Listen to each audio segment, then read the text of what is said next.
Graça e paz, amados. É um prazer muito grande estar aqui com os irmãos para compartilharmos, o estudo desta semana do capítulo 14 do livro de Atos.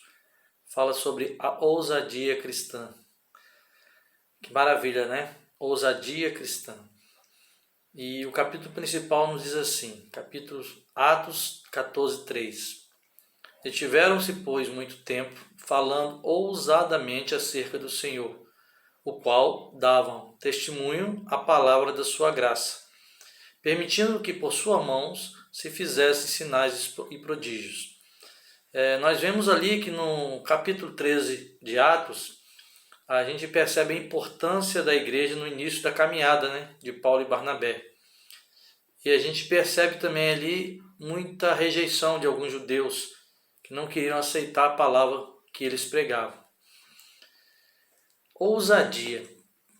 Qual a característica de ousadia, O dicionário diz que a característica ou particularidade é o que é ousado, que possui valentia ou coragem, determinação e precisão no falar. Então ali nós vimos que essas características estavam com Paulo e Barnabé. Eles eram ousados em levar a palavra do Senhor. E eles não tinham medo, porque eles sabiam que o Senhor estava com eles. De onde vinha a ousadia de Paulo e Barnabé? Lucas caracteriza o ministério desses homens dizendo que eles falavam ousadamente acerca do Senhor. A preposição grega nesta frase implica duas coisas: que o senhorio de Jesus era seu tema e que ele, como Senhor, era sua força e sustentáculo. Portanto, eles estavam ali a serviço do Rei Jesus. A palavra do Senhor era a confiança deles, por isso eles tinham ousadia no falar e no levar essa palavra. Daí decorre sua ousadia e a confirmação do Senhor daquilo que haviam dito, permitindo que pelas mãos de Paulo e Barnabé se fizessem sinais e prodígios. Ousadia para quê? No tópico 1 do nosso estudo dessa semana, do capítulo 14, Atos 14:1 diz assim: para pregar a verdade. E aconteceu que em Icônio entraram juntos na sinagoga dos judeus e falaram de tal modo que creu uma grande multidão, não só de judeus, mas de gregos. Atos 14:1. Nós podemos ver ali que ali era um local religioso. Paulo e Barnabé entraram ali com determinação e ousadia para pregar as boas novas, para pregar a sã doutrina para eles. Mas a rejeição de muitos judeus em aceitar a palavra, em concordar com o que eles falavam, fizeram com que eles se irritassem ali. Nós podemos ver em Atos 14:2 que eles provocaram e irritaram contra Paulo e Barnabé e fizeram que os gentios ficassem contra Paulo e Barnabé.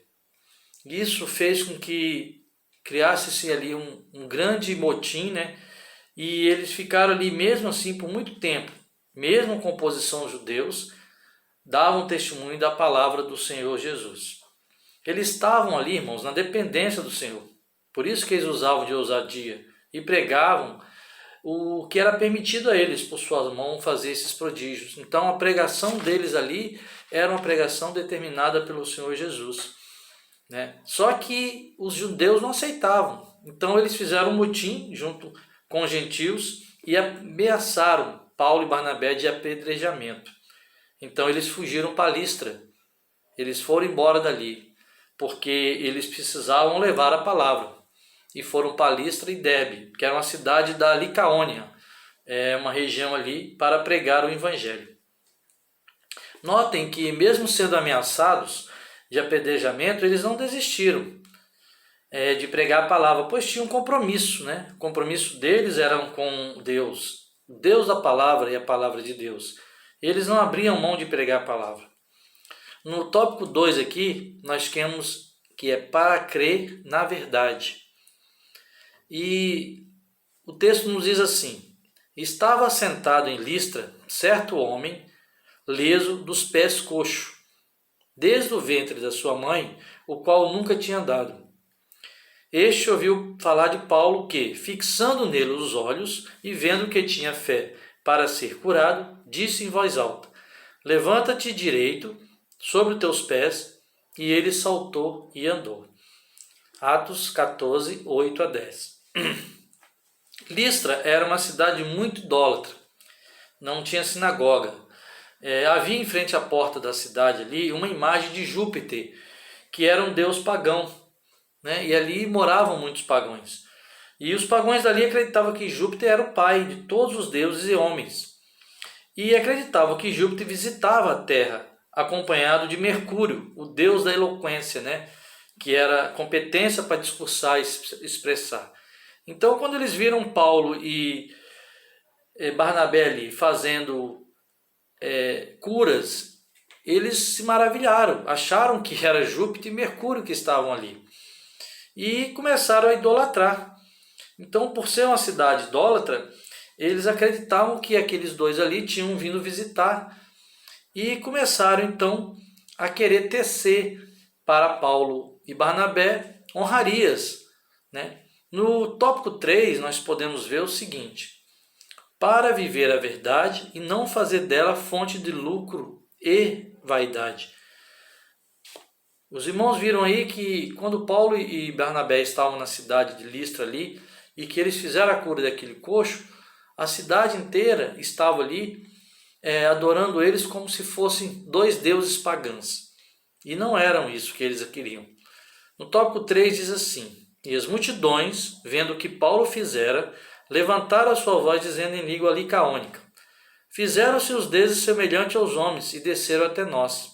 E chamavam Júpiter a Barnabé e Mercúrio a Paulo, porque Paulo era que falava, que tinha o dom da palavra, porque este que falava.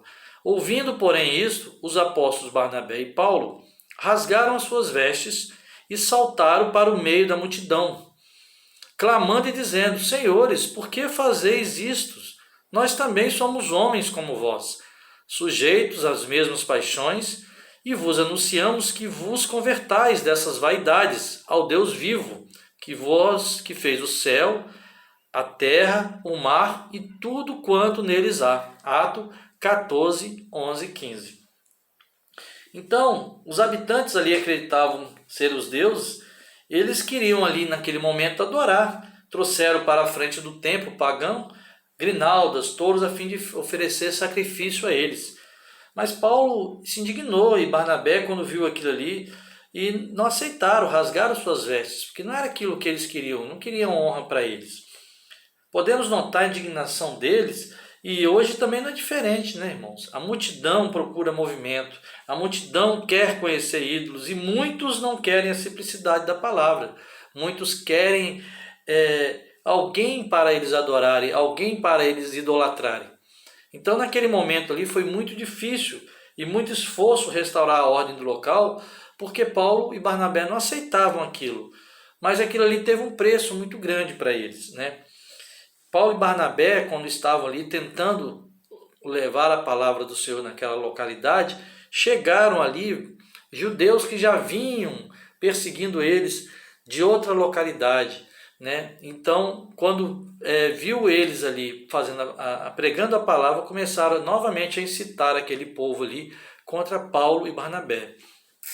A gente pode perceber aqui que Paulo e Barnabé trouxeram à memória daquele povo ali o que o Deus já tinha feito com eles, o que o Deus já tinha colocado para eles ali: chuvas, tempos frutíferos, enchendo de mantimento e alegria os corações deles.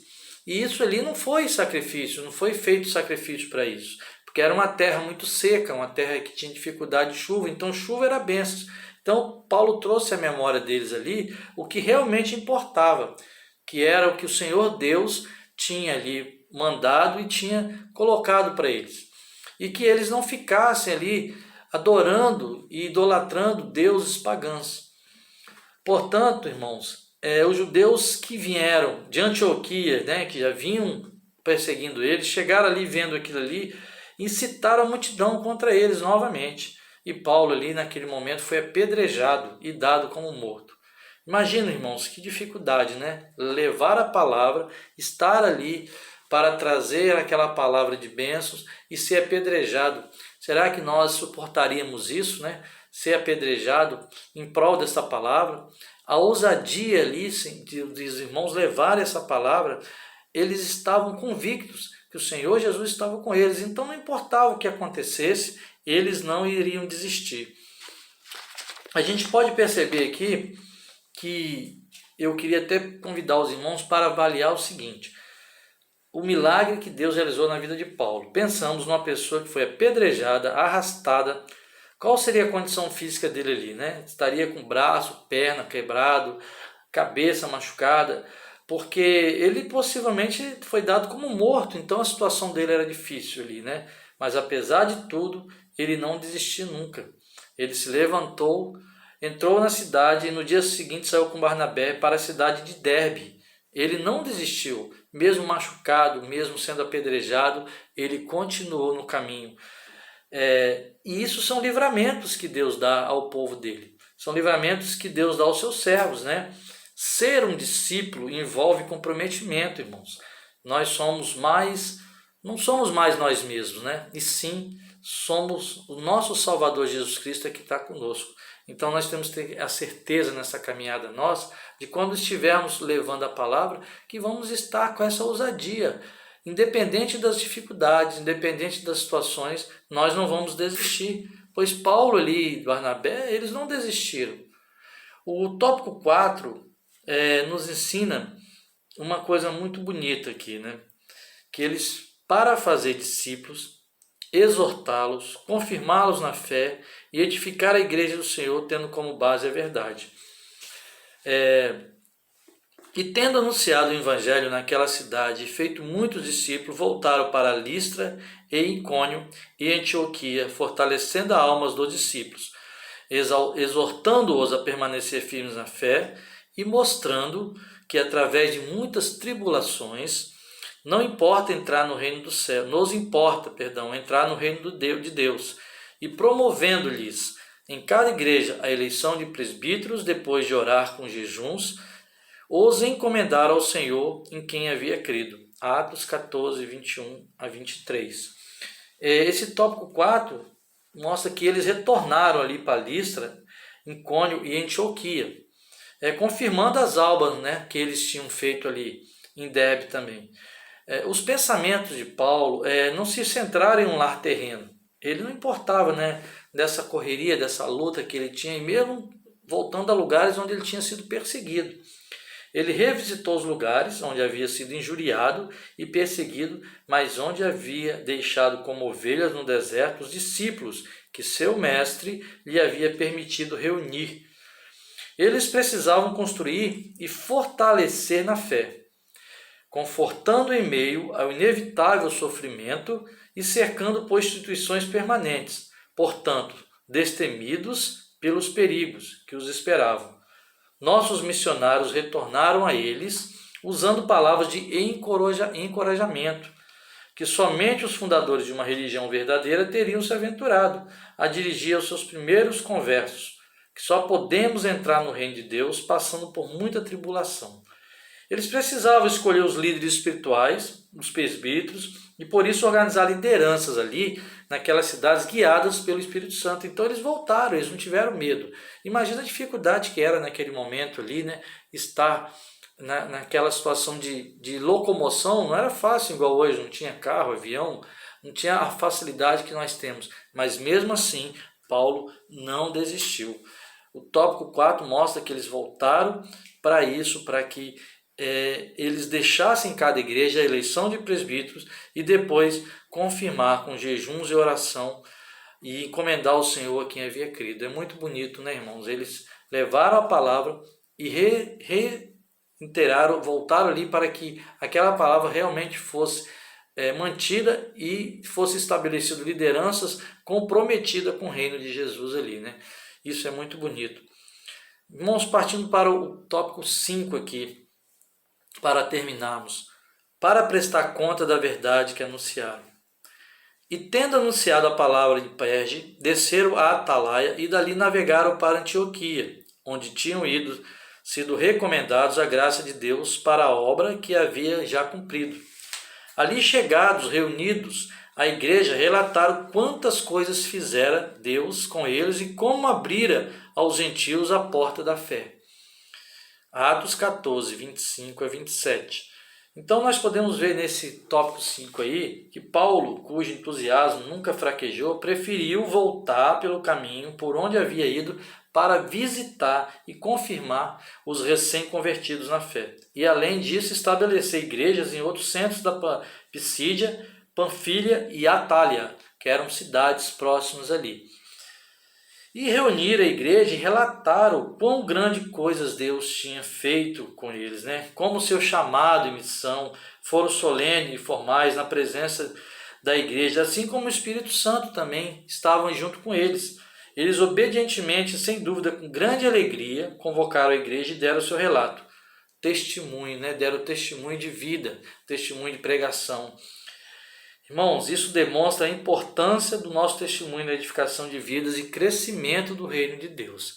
Então, irmãos, eu queria finalizar dizendo que nós não podemos desistir, por mais difícil que seja, por mais complicado que esteja a situação, nós temos que prosseguir, buscar o alvo que é Cristo e levar essa palavra, mesmo em dificuldades. Eu finalizo aqui dizendo: portanto, irmãos, com ousadia e sabedoria dadas pelo Espírito, preguemos a verdade, cada um conforme a medida da fé derramada por Deus em nossos corações.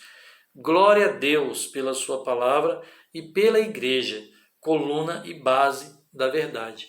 Que Deus nos abençoe, que possamos levar essa palavra e que possamos estar junto o mais breve possível. Mas não vamos desistir, pois nosso alvo é Cristo. Deus abençoe a todos. Uma semana abençoada na presença do nosso Senhor Jesus. Fiquem na paz. Amém.